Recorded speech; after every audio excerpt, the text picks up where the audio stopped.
Exodus 22 Protection of property. If somebody steals an ox or sheep and then kill or sell it, the thief must pay back 5 oxen for each ox stolen, 4 sheep for each sheep stolen. If a thief is caught in the act of breaking into a house and is struck and killed in the process, the people who killed the thief is not guilty of murder. But if it happened in the daylight, the one who killed the thief is guilty of murder. A thief who is caught must pay in full or for everything he stole.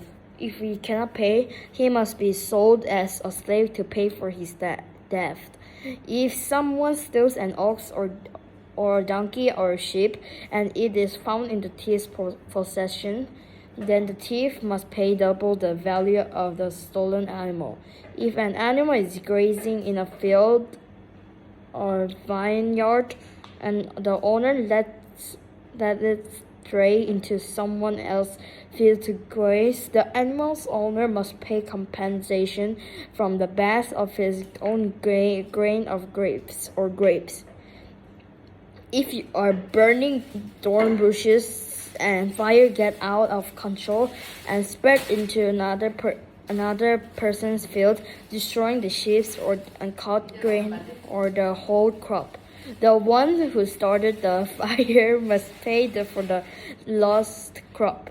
Suppose someone leaves money or good with a neighbor for safekeeping, and they are stolen from the neighbor's house. If the thief is caught, the compensation is double the value of what was stolen. But if the thief is not caught, the neighbor must appear before God, who will determine if he stole the property.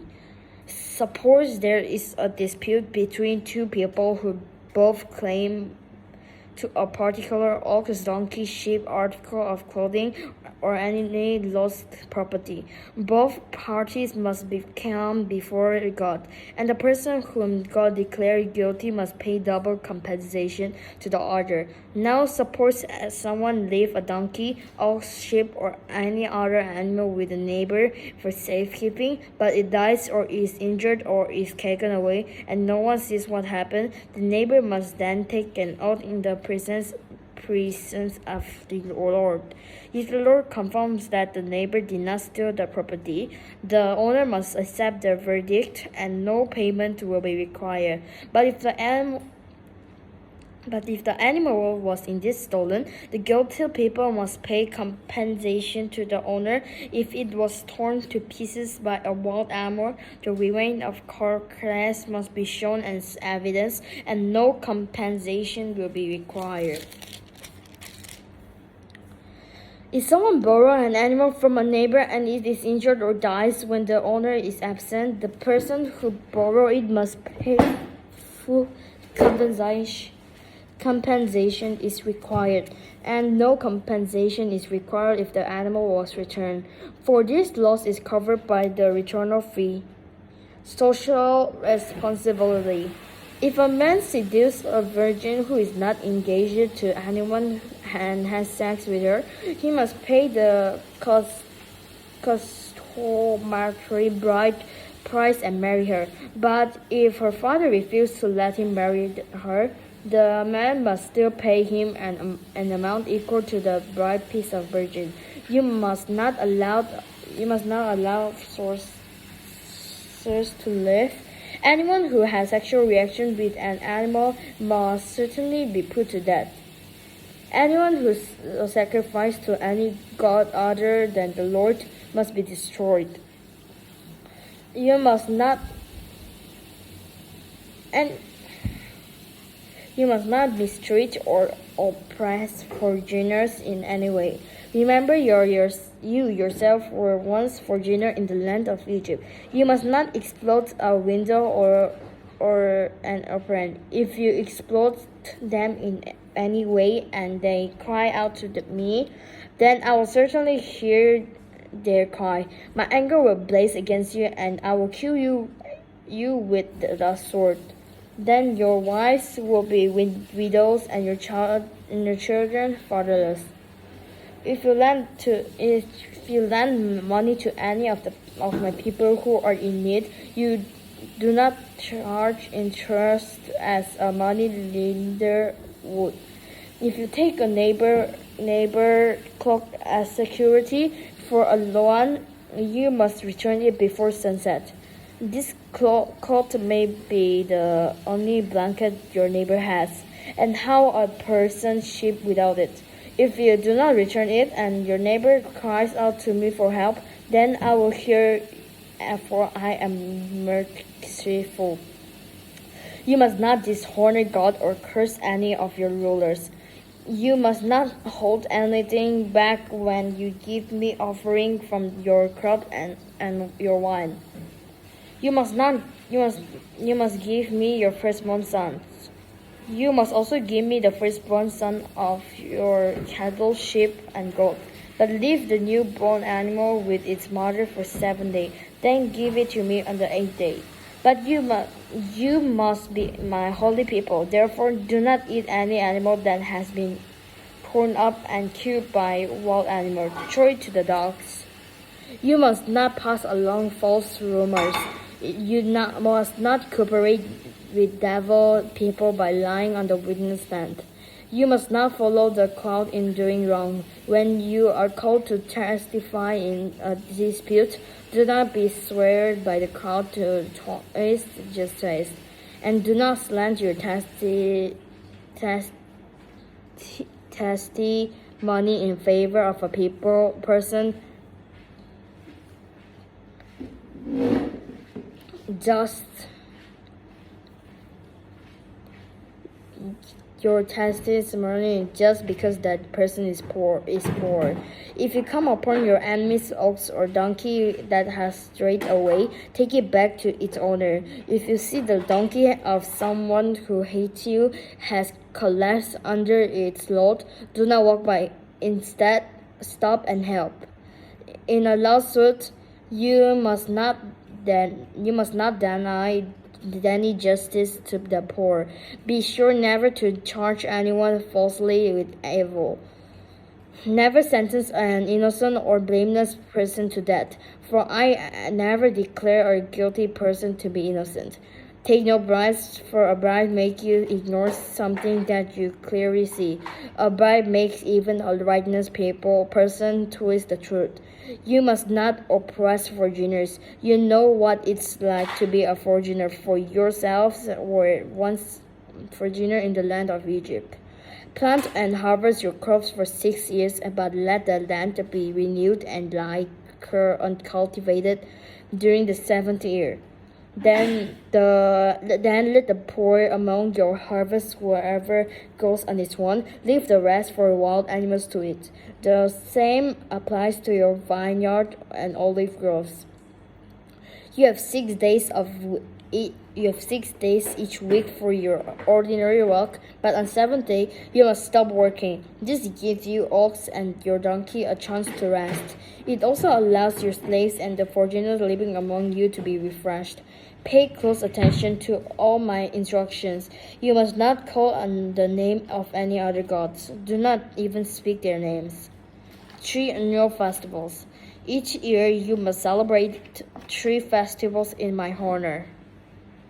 First, celebrate the festivals of unleavened bread. For 7 days, the bread you eat must be made without yeast.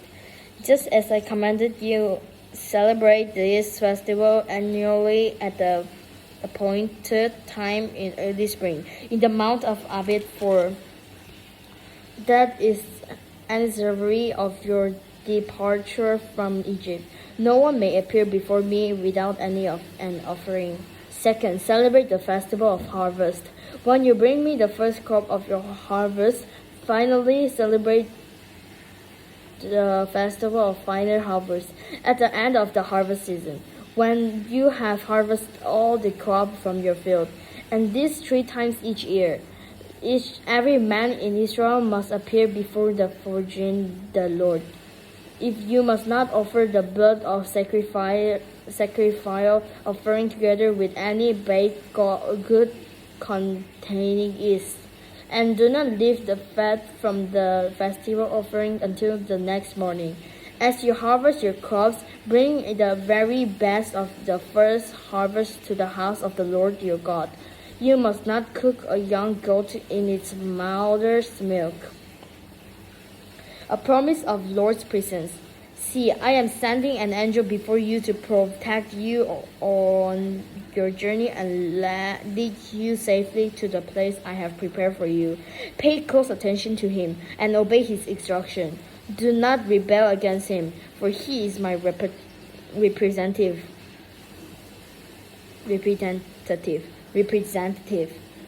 and he will not forgive your rebellion. But if you are careful to obey him, following all my instructions, then I will be an enemy to your enemies, and I will oppose those who oppose you.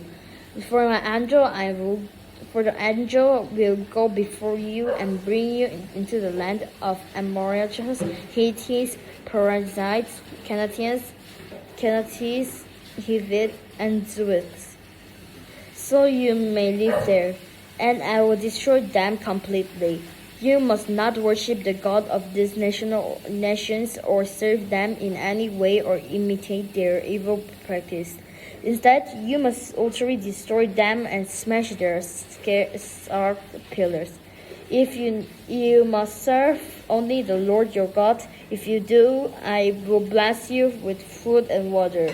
I will protect you from illness. There will be no miscarriages or infertility in your head, and I will give you long, full lives. I will send my terror ahead of you and create panic among all the people whose land you invade. I will make all your army turn and run. I will send terror ahead of to you to drive out the Hivites, Canaanites, and Hittites. But I will not drive them out in a single year, because the land will become desolate, and the wild animal will multiply and threaten you.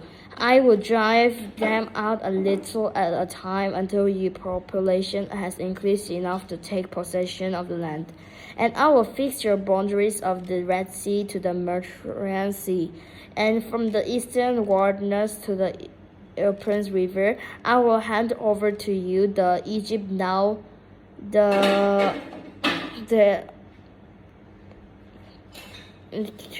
living in the hand, and you will drive them out ahead of you. Make no treaties with them or their gods. They must not live in your land, or they will cause you to sin against me. If you serve their God, you will be caught in the trap of idolatry. Exodus 24. Israel accepted the Lord's covenant. Then the Lord instructed Moses, "Come up here to me and bring along Aaron, Nadab, Abihu, and 70 of Israel's elders. All of you must worship from a distance. Only Moses is allowed to come near to the Lord. The other must not come near, and none of the people are allowed to climb up the mountain with him." Then Moses went down to the people and repeated all the instruction and regulation the Lord has given him. All the people answered with one voice, "We will do everything the Lord has commanded." Then Moses carefully wrote down all the Lord's instructions. Early the next morning, Moses got up and built an altar at the foot of the mountain. He also set up 12 pillars, one for each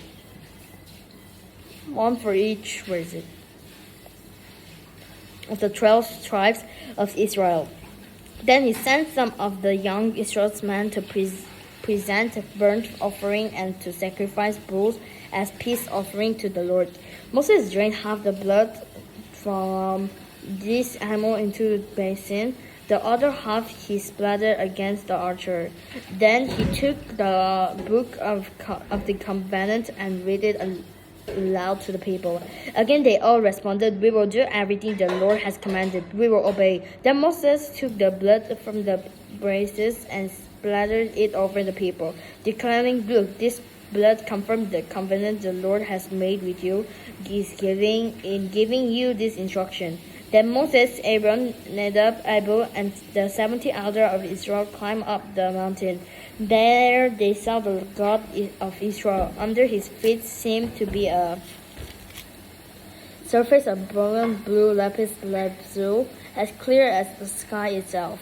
And through this noble of Israel grace upon God, he did not destroy them. In fact, they ate a covenant meal, eating and drinking in his presence. Then the Lord said to Moses, "Come up to me on the mountain, stay there, and I will give you the tablets of stone on which I have inscribed the instructions of and commands so you can teach the people." So Moses and his assistant Joshua set out, and Moses climbed up the mountain of God. Moses told the elder, "Stay here and wait for us until we come back. Aaron and Hur are here with you. If anyone has dispute while I am gone, consult with them." Then Moses climbed up the mountain, and the cloud covered it, and the glory of the Lord settled down on Mount Sinai, and the cloud covered it for 6 days. On the seventh day, the Lord called to Moses from inside the cloud. To the Israelites at the foot appeared at the summit like a consuming fire. Then Moses disappeared into the cloud as he climbed higher up the mountain. He remained on the mountain 40 days and 40 nights.